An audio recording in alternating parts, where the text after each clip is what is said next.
The laws that are criminalizing homelessness are Like they would not make harmful legislation if they really knew the people themselves. You can't solve homelessness by arresting somebody. You can't build relationships with a community of people if you're constantly tearing that community apart. He is a character that is vulnerable throughout the movie, and he is constantly being subjected to bad situations. From the scene where he gets pummeled by the board that was stolen from him. The activity happening along a narrow one-way street in San Francisco is causing major problems for homeowners and businesses. They say years of complaints over drug dealing, public defecation, and substance use are falling on deaf ears. It's a serious situation. It's something that affects almost everyone in the city, no matter who they are or where they live. I'm calling the police every day. Every single day, the same thing. Never. Prohibiting enforcement of laws against sitting, lying, or sleeping on public property, against involuntary homeless individuals. 2022, we tried to sell our unit, but we couldn't sell it. And say change needs to happen soon, not only for her family, but for the city as a whole. It used to be a very popular place for people who want to live in the city and in this beautiful condo, but now, no, it's not the same anymore. An avenue without seeing nothing but garbage and rats. It's starting to affect my business when customers can't get in here because of the garbage situation. Much desperation to do what he loves. But with each bad situation stacked up against him, with each vulnerability exposed, Arthur falls into a spiral of hate towards Gotham's elite. The element of failure that surrounds Arthur makes the task of caring for him a lot easier and trying to survive in a city designed for people like him to fail. That city is another contributing factor of Arthur's descent from humanity. Arthur lives in the poor area of Gotham. He lives where people are seemingly forgotten, which is one of the themes in the movie. Just because someone does not have a house does not mean they're not a voter. Just because they can't vote because they've been disenfranchised doesn't mean that you don't represent them. We have laws that are getting set by people who've never experienced homelessness a day in their life, and we see the result. It's devastating. Until lawmakers and policy folks can understand that and the need for having people with lived expertise of homelessness at the table, we're going to continue to create laws that harm people and ultimately create so many more barriers in our communities for housing. There are no mental health courts in New Jersey as of today. Mental health courts are an absolute necessity in the criminal justice system. As a psychiatrist who sees severely mentally ill people, many of my patients come in contact with the legal system and with police, and the trajectory of their lives can change substantially based on whether they receive treatment, they're brought to the hospital by police, or whether they're taken to jail and therefore are in a punitive environment rather than a therapeutic one. People with mental illness don't belong in state prison if the offense that they committed is related to the mental illness. And we have to distinguish that, because you could have a mental illness and you could be committing crimes, and one has nothing to do with the other. You find a lot of these crimes of violence involving people with mental health issues are family related.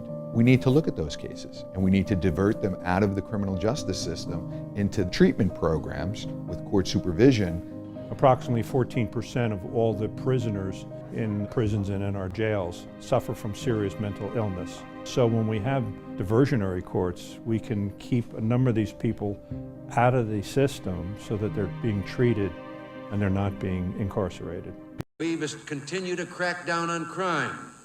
We say with no hesitation, yes, there are such things as right and wrong. And yes, for hardened criminals preying on our society, punishment must be swift and sure. Public enemy number one in the United States is drug abuse. Poverty is a choice for every single person in the world.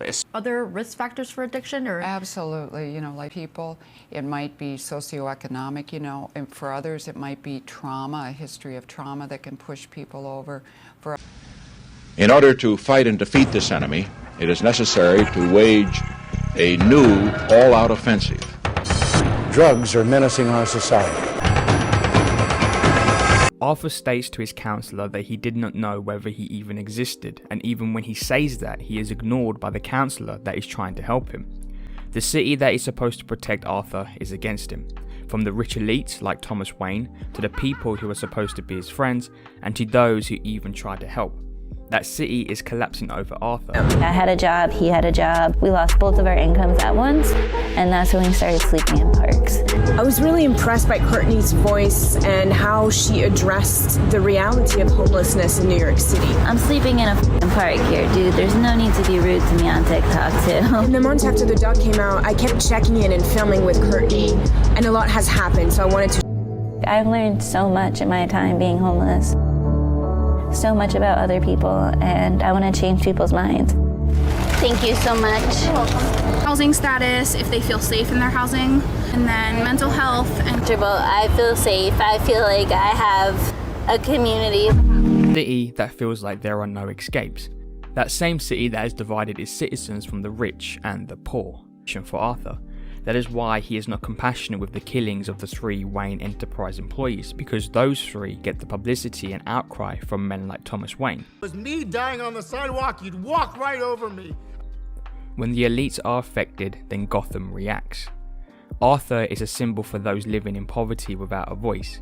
He gave those civilians who had enough a chance to make an impact. But even when they do get that voice, it is through humiliation, not integrity. Arthur only gets on the Murray Show because he was laughed at by the TV host. If it wasn't for the public reaction to the clip of Arthur, Murray would have never got him on the show. This would have been another stamp of embarrassment towards Arthur. Joker is a tale of when someone is pushed too far that they feel like they cannot return. Arthur embodies every soul in Gotham that feels like they have been betrayed by the people who can actually help them out. Of anti-rich sentiment in the city. It's almost as if our less fortunate residents are taking the side of the killer. Yes, and until those kind of people change for the better, those of us who have made something of our lives will always look at those who haven't as nothing but clowns. Because Thomas Wayne is a good man. If he knew how we were living, if he saw this place, it would make him sick. They don't give a shit about people like you, Arthur.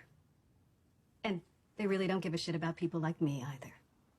Being ignored by the same people who are supposedly looking out for them. That is a feeling many of us have towards our government or bosses.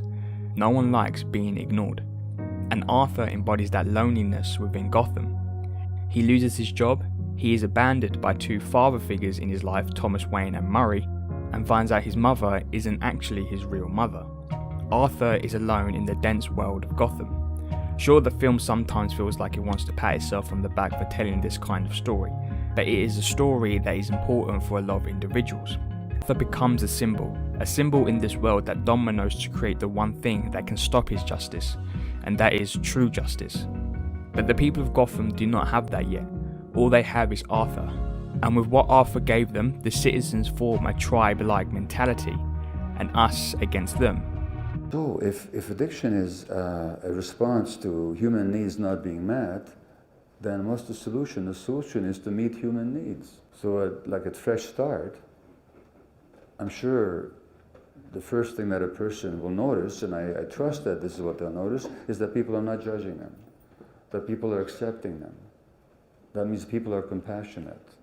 That means people are trying to make them feel safe. The human brain can actually transform itself. It can actually grow new circuits. It can actually learn. But what does it need to transform itself? That's called neuroplasticity, the capacity of the brain to develop new circuits. It requires, above all, safety. And safety is not just the absence of threat. You know what safety actually is? Human contact. That's what gives us a sense of safety. Abstinence. Some addicted people will not be ready for abstinence. They still need to be accepted. They still need to be loved for exactly who they are. And some of them will require harm reduction. Harm reduction might mean clean needles. It might mean an injection site. Harm reduction is simply saying, look, we accept that for you right now, you're in too much pain, too much difficulty, your brain is not ready to give it up. So let's just make it less dangerous for you so that you can survive and not get as sick.